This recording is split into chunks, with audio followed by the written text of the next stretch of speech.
শোনেন, নীল নদীর নাম শুনছেন? শুনছেন। নীল নদীর একটা নিয়ম ছিল, প্রতি বছর একটা সময় শুকাইয়া যাইত। তাহলে ওই পানি এত গুরুত্বপূর্ণ, ওই পানি খাইয়ে মানুষ বাঁচে। আর ওই পানিতে ফসল হয়, ফসল খাইয়ে মানুষ বাঁচে। এখন পানি কিভাবে আসে? বলে একটা যুবতী সুন্দরী মেয়েকে যদি ওই নীল নদীর ভিতরে বলি দেওয়া হইতো, নাউজুবিল্লাহ, জবাই জবাই, তাইলে পানি আসতো, নালে পানি আসতো। এখন ওমর ফারুক রাদিয়াল্লাহু তাআলা আনহু তার পরিচালনার সময় যখন নীল নদী শুকিয়ে গেছে, এখন নিয়ম কি? সুন্দরী একটা মেয়েকে ধরিয়ে কি দেওয়া? জবাই। ইসলামে জায়েজ আছে না? জায়েজ নাই? তাহলে তো লক্ষ লক্ষ মানুষ পানি না খাইয়ে মরবে, ফসল হবে না, মানুষ না খাইয়ে মরবে। এখন আল্লাহ মাফ করুক, আমাদের যুগ হইলে তখন ফতুয়া বাইরে তো না। আস্তে এই লক্ষ লক্ষ মানুষ জীবন তো আগে বাঁচাইতে হবে, তারপর বোঝা ভরা পরে দেখা যাক। আসতে বলে এই ফতুয়া যদি না বাইরেই তো এই দেশটার ভিতরে 92% তো মুসলমান বসবাস করে। আজানের শব্দে বাচ্চাদের ঘুম ভেঙে যায়, আজানের শব্দে বাচ্চারা মায়ের কোলে ঘরে যায়। বাংলাদেশের রাজধানী ঢাকাকে বলা হয় মসজিদের নগরী। সেই দেশের মধ্যে এত উলামায়ে কেরাম, এত তালেবে ইলম, এত নামাজি, জুমার মসজিদের মধ্যে আল্লাহর রহমতে নামাজে মুসল্লিরা ধরে না। কথা ঠিক না বে ঠিক? কিন্তু সেই দেশের ভিতরে এই 53 বছর স্বাধীনতার পরে ইসলামী নীতি আদর্শ রাষ্ট্রীয় পর্যায়ে পরাজিত না বিজয়? আর একটু আসতে বলে এই পরাজিতর কারণ কি? আমাদের দায় দায়িত্ব মোটেও তো নাই। আসতে বলে না, নাই। অনেক সময় মন্দের ভালো। এখন নিয়ম তো একটা সুন্দরী যুবতী মেয়ে জবাই করা। এই গভর্নরের কাছে বলে, গভর্নর নীল দনিয়ার পানি শুকাইস, না খাইয়ে মানুষ মরবে, ফসল নালে মানুষ মরবে। করা কি? যুবতী মেয়ে তো একটা জবাই করা লাগে। গভর্নর বলে, বলো কি? হ্যাঁ, আমিরের থেকে না যাই না বলা যাইবে না। আমিরের কাছে সংবাদ পৌঁছলে, আমির নীল দরিয়ার পানি শুকাইস। প্রতি বছর নিয়ম একটা যুবতী সুন্দরী মেয়ে জবাই, পানি না আসলে মানুষ কিন্তু না খাইয়ে মরবে। কি করা? আমির বলে, কথার কথা, ইন্না লিল্লাহ, বলো কি? তাহলে একটা সুন্দরী মেয়ে জবাই দেওয়ার ভিতরে পানি আসা না যাওয়ার শক্তি আমার আল্লাহর ক্ষমতা কোথায়? এই কথা বইলে আমির নীল নদীর কাছে চিঠি লেখে। কার কাছে চিঠি? আবার বলেন না। আমাদের যুগ হইলে, আল্লাহ মাফ করুক, নাউজুবিল্লাহ, বলা শুরু করতে আদি পাগলের দল। এই নদীর কাছে চিঠি লেখে, গাছের কাছে চিঠি লেখে, এরা সুস্থ মান? আমির তো চিঠি লিখতে আছে নদীর কাছে। হ্যাঁ নীল নদী, তুমি যদি আল্লাহর হুকুমে জারি হও তাইলে জারি হইয়া যাও, আর যদি আল্লাহর হুকুমে তুমি জারি না হও, তোমার পানি আমাদের লাগবে না। ডাইরেক্ট অ্যাকশন, এর নাম হলো ঈমান। যখন চিঠি নিয়ে নীল নদীর ভিতরে ফালাইল, ফালাবার সঙ্গে সঙ্গে সুম সুম করিয়া নীল নদী পানিতে পরিপূর্ণ। ওই যে নীল নদী পানিতে ভরছে, আজ পর্যন্ত আর শুকায় না। দলের পিছনে ভরছে দল। হ্যাঁ হ্যাঁ, তোমার কবরে দল যাবে না তোমার দলের নেতা যাবে না তোমার দলের নেত্রী যাবে? কোন জায়গায় শুনছেন? এই কবরে যাওয়ার প্রশ্ন কয়টা বলেন না একটু? কয়টা কয়টা? 1 নম্বর মান মা দিন কমান। তিন প্রশ্নের ভিতরে কোথায় পেয়েছেন তুমি সর্বনয়ের কিনা? নাই। তাই তুমি সারসিনিয়ার কিনা? জৈনপুর, ফুরফুরা, রাজারবাগ, দেওয়ানবাগ, কি বলে আটরশি, সুরেশ্বর, চন্দ্রপাড়া, মাইজভান্ডার, আওয়ামী লীগের, বিএনপি, জাতীয় পার্টি, জমিয়ত উলামা ইসলাম, জামাতে ইসলাম, আরো আরো আরো আরো আরো দাস, এইসব প্রশ্ন আছে। হ্যাঁ, মনে করছেন কি পাগলামি মনে করছেন? হ্যাঁ, মন চাইলেই চলতা যেরকম ইচ্ছে সেরকম চলা যাবে? যাবে না। আমার আব্বাজান রহমাতুল্লাহি আলাই বলতেন, যারা চরমোনাইতে আসেন, আমি যতক্ষণ পর্যন্ত আপনাদেরকে কোরআন এবং হাদিস অনুযায়ী পথ দেখাবো, ততক্ষণ পর্যন্ত আপনারা আমার কথা মানবেন। আর যখন এর বাহিরে পথ দেখাবো, তখন আপনাদের ওয়াজিব হবে আমার থেকে সইরা ভাইগা যাওয়া। এরকম কথা সরমনে কোনো মুজাহিদ পুরাণ কেউ মনে আছে? এরকম কথা আল্লাহর কুতুব বলছেন কেউ মনে আছে? হ্যাঁ, কার আছে? আলহামদুলিল্লাহ। যেই কথা বলতে চাইছিলাম যে এখানে দল ফল বুঝি টুঝি না, যদি দলে কোনো নাজাত পরিত্রাণ পাওয়া যাইত, তাহলে আল্লাহ রসুল সাল্লাল্লাহু আলাইহি ওয়াসাল্লামের চেয়ে বড় পীর, বড় অলি, বড় গাউস কুতুব দুনিয়াতে কেউ আসছিল? আসবে কোনোদিন? আল্লাহ রসুল সাল্লাল্লাহু আলাইহি ওয়াসাল্লাম দুনিয়া থাকা অবস্থায় তার কলিজার টুকরা সন্তান ফাতেমা রাদিয়াল্লাহু তাআলা আনহা তাকে ইঙ্গিত করে বলছিলেন, ইয়া ফাতেমাতু আনকিজি নাফসাকা মিনান নার। হে ফাতেমা, দুনিয়ায় থাকা অবস্থায় নিজে আমল করো, জাহান্নামের আগুন থেকে বাঁচো। ও ফাতেমা, এরপর অন্ধকার কবরে যাই আসো। ফাতেমা যদি কবরে এই পরিচয় দাও, আমি আখেরি জামানার নবীর মেয়ে। আল্লাহ রাসূল বলেন, ফাতেমা রে, এই পরিচয় কবরে কোনো কাজ হবে না। এ কবরের যাত্রীরা, আল্লাহ রাসূল সাল্লাল্লাহু আলাইহি ওয়াসাল্লাম তার মেয়ের ব্যাপারে কবরে যদি কোনো নাজাতের গ্যারান্টি দিতে না পারে, বলেন তো এমন কোন পীর আছে, এমন কোন দল আছে, এমন কোন দলের নেতা নেত্রী আছে যে আপনাকে আমাকে কবরে নাজাতের গ্যারান্টি দিতে পারে? আবার জোরে বলেন, পারবে? তাই যদি নাই পারে, তাইলে কিন্তু বুঝা শূন্য কবরে যাওয়া লাগবে। যদি যাইয়ে বলেন মালিক বুঝি নাই, তা কেনুর চোটে একবারে এক পাজর হাঁটবে অন্য পাজরে, কথা ঠিক না? বে ঠিক। এই বোঝো নাই, তোরে বোঝার শক্তি আমি দেই নেই।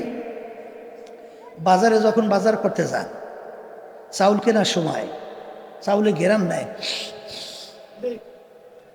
আবার চাবাইয়ে দেখে নরম না শক্ত।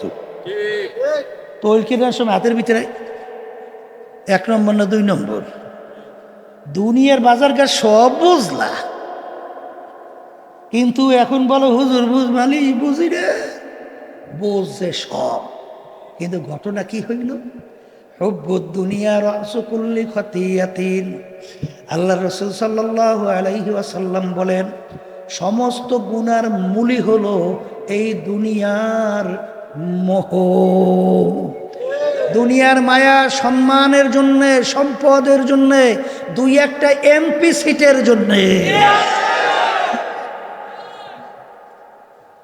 ও কিন্তু আমরা সব বুঝি, ও সব জানিও।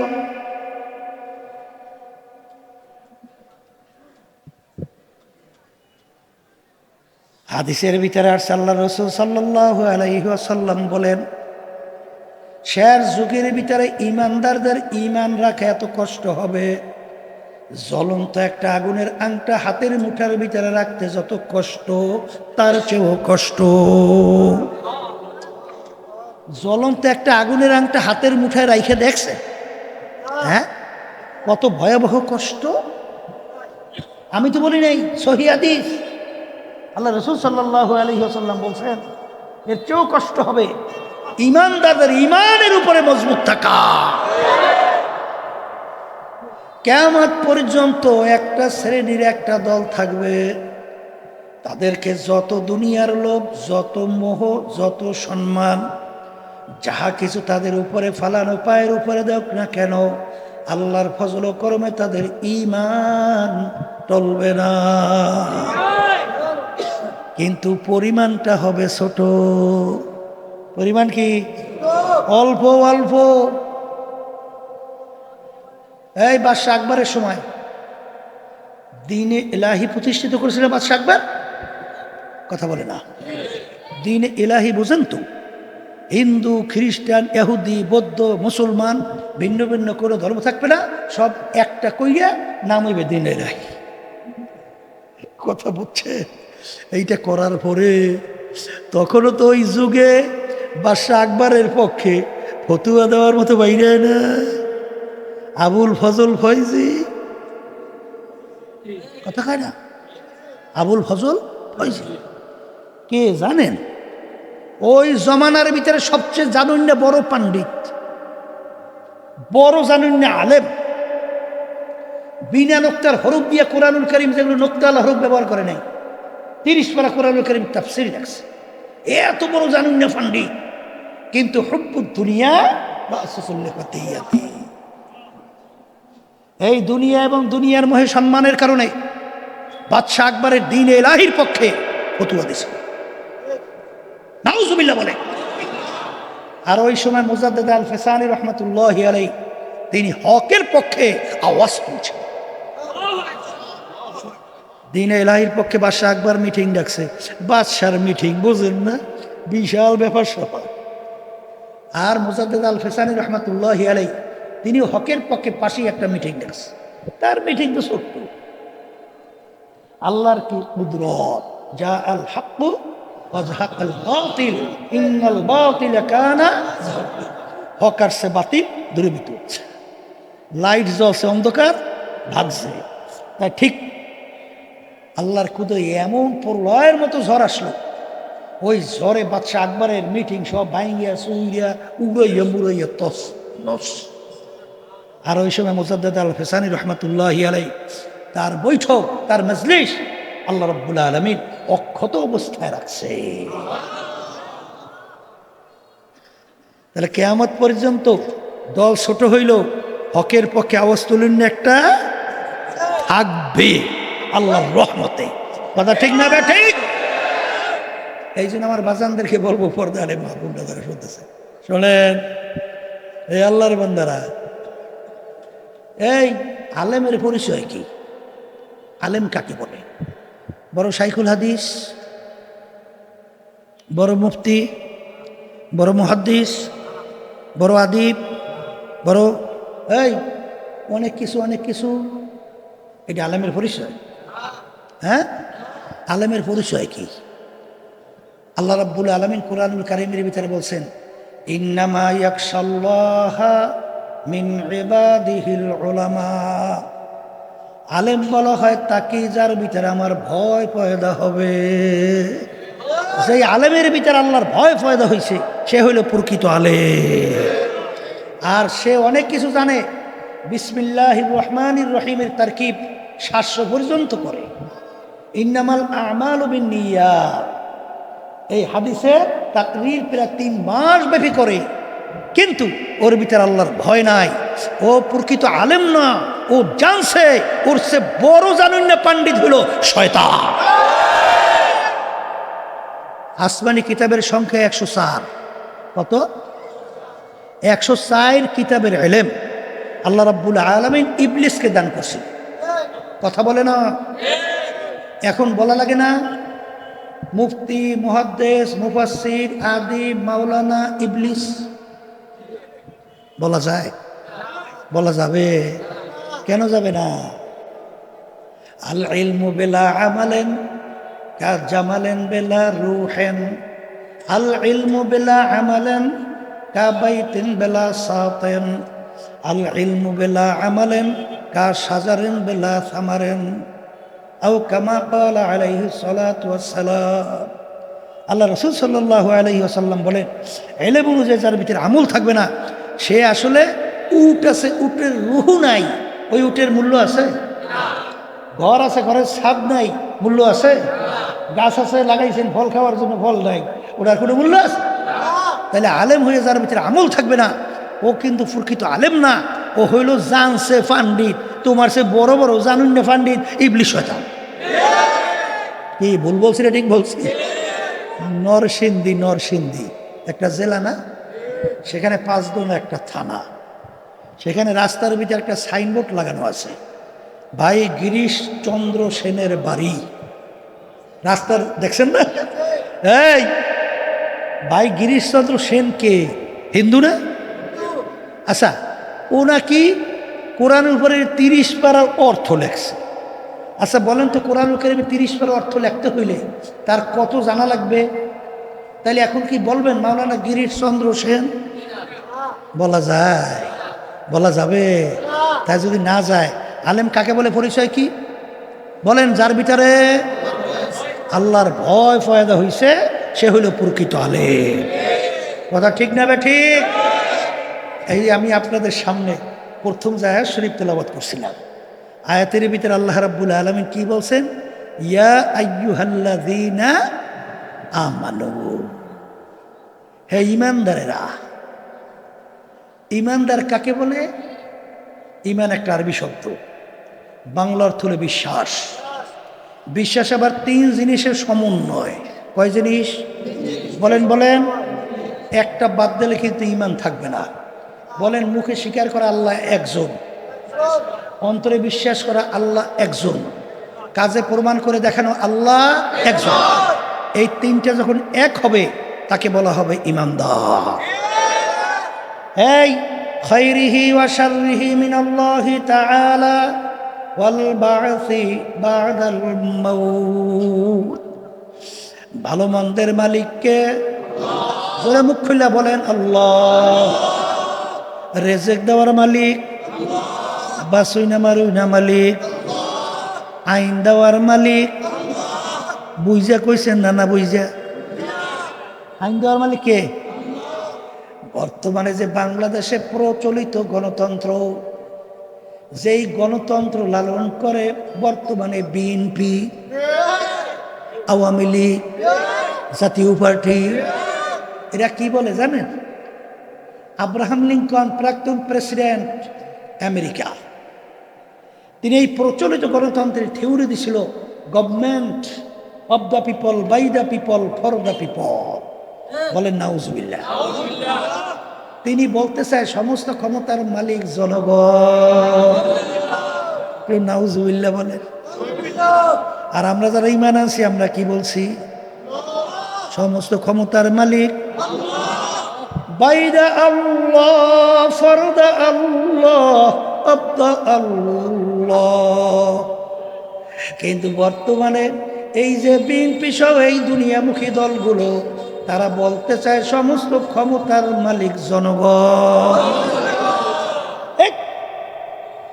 আবার এক শ্রেণীর আছে না, এদের আবার সহযোগিতা করে। একটু আস্তে কই না, একটু আস্তে। নাই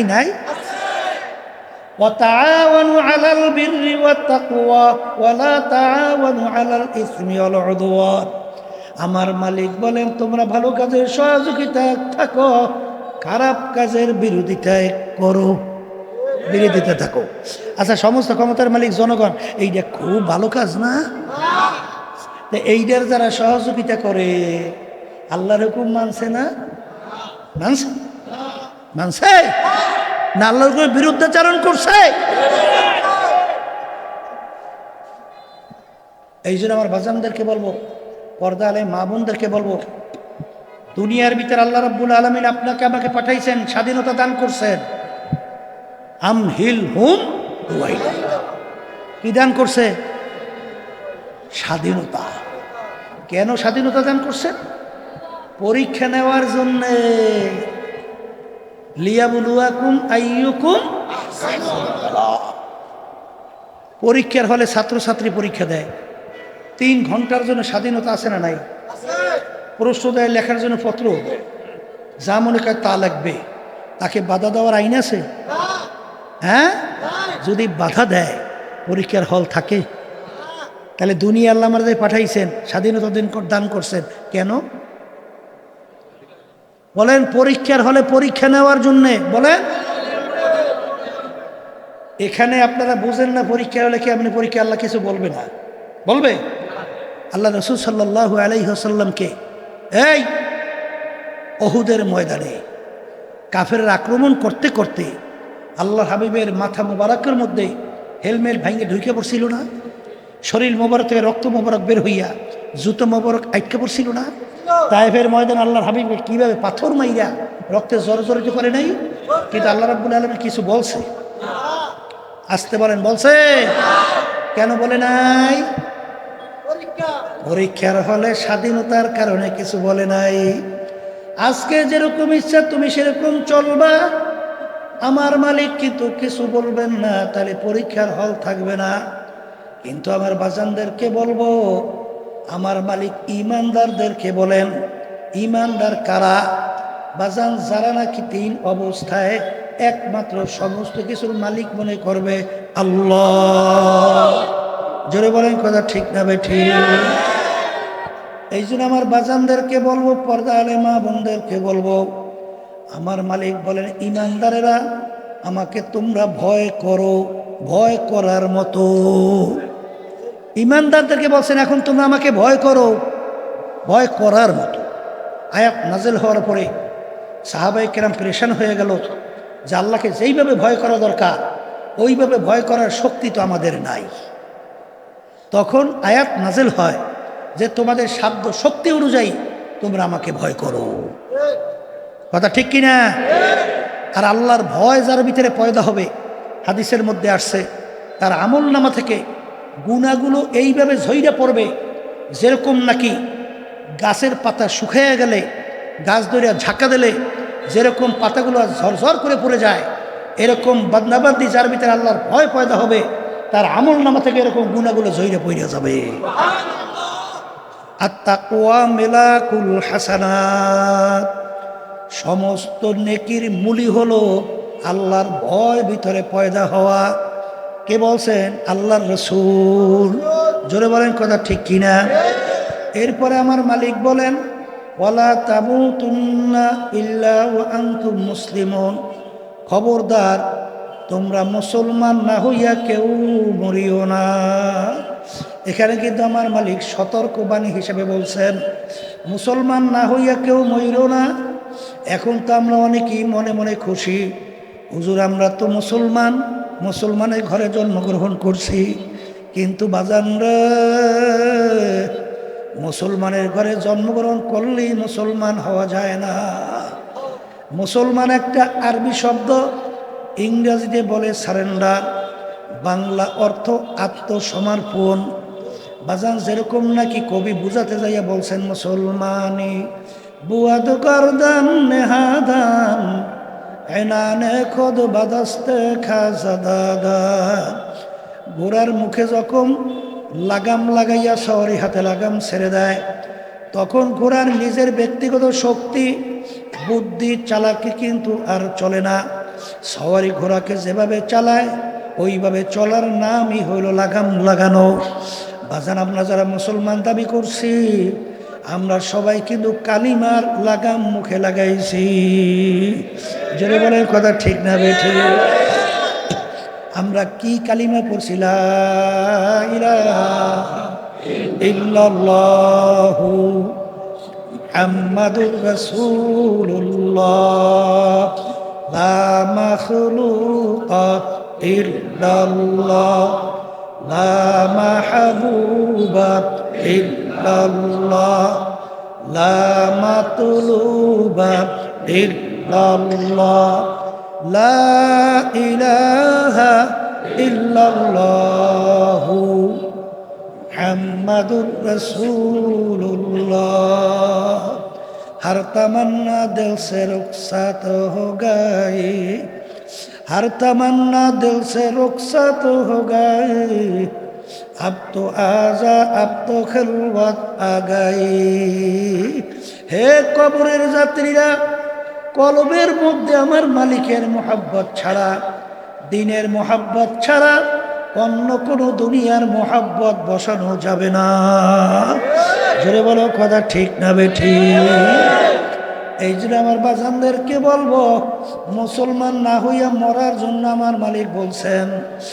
এই জন্য কোনো কই বলছেন মুসলমান আমলা আমেরিকা লা লন্ডন সে হুলফাত হামি মস্তে মদিনা কর খুদায়া। হে মুসলমান, তোমার আমার রাস্তা তো আমেরিকা লন্ডনের রাস্তা না, তোমার আমার রাস্তা হলো মদিনার রাস্তা। জোরে বলো কথা ঠিক না বেঠিক? হে মুসলমান কাকে বলে ভালো করে বোঝা লাগবে বাজান।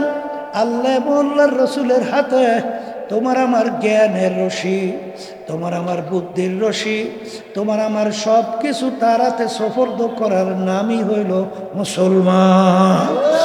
আল্লাহ এবং আল্লাহর রসুল তোমাকে আমাকে ব্যক্তিগত জীবন যেভাবে চালাতে বলবেন, পারিবারিক জীবন যেভাবে চালাতে বলবেন, বাজান অর্থনৈতিক জীবন যেভাবে চালাতে বলবেন, আহারে রাজনৈতিক জীবন যেভাবে চালাতে বলবেন, ওইভাবে চালাবার নামই হলো মুসলমান। জোরে বলার কথা ঠিক না বেঠিক?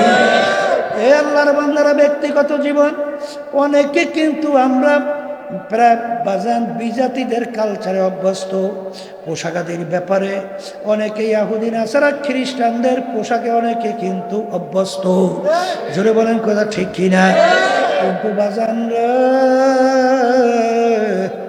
ব্যক্তিগত জীবন চালানো লাগবে আমার মালিকের হুকুম অনুযায়ী, পোশাক আদিও পরা লাগবে আমার মালিকের হুকুম অনুযায়ী। এই জন্য কবি বলছিলেন, ও মুসলমান না আমেরিকা লা লন্ডন সে হুলফাত হামি মস্তে মদিনা কর খুদায়া। হে মুসলমান, তোমার আমার রাস্তা কিন্তু আমেরিকা লন্ডনের রাস্তা না, তোমার আমার রাস্তা হলো মদিনার রাস্তা।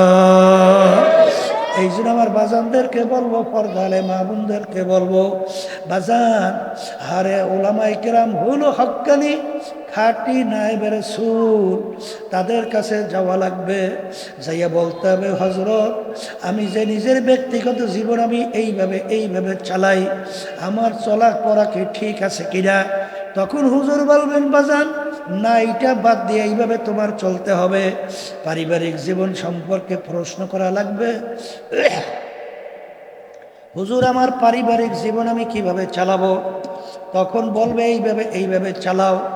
যখন সামাজিক জীবন, রাজনৈতিক জীবন, বাজান জিজ্ঞাসা করবে, হুজুর আমার রাজনৈতিক জীবন আমি কিভাবে করব, কিভাবে চালাবো, কোন আলেমের কাছে, যেই আলেমের মধ্যে আমার মাওলার ভয় পয়দা থাকবে। জোরে বলেন কথা ঠিক না বেঠিক? যে কোনো আলেমের পরামর্শ কিন্তু নেওয়া যাবে না। যার ভিতরে আল্লাহর ভয় পয়দা হবে সেই আলেমের কাছে যাওয়া লাগবে, তার কাছে পরামর্শ নেওয়া লাগবে, হুজুর আমার রাজনৈতিক জীবন আমি কিভাবে চালাবো। সব সময় মনে রাখা লাগবে আমার মালিক কিন্তু বলছেন, আর আমাল্লাম ইয়াহকুম বিমা আনজালাল্লাহ ফাউলাইকা হুমুল কাফিরুন ফাউলাইকা হুমুজ জালিমুন ফাউলাইকা হুমুল ফাসিকুন। আমার নীতি আদর্শ অনুযায়ী যারা রাষ্ট্র পরিচালনা করবে না, ওটা কাফের, ওটা জালেম, ওটা ফাসিক। এ আল্লাহর বান্দারা, পর্দালে মা বোনেরা, ইনিল হুকমু ইল্লা লিল্লাহ। আমার মালিক বলেন, জমিন মানুষ মাখলুকাত আমার, আর নিয়ম নীতি চলবেও আমার। জোরে বলেন কথা ঠিক না বেঠিক?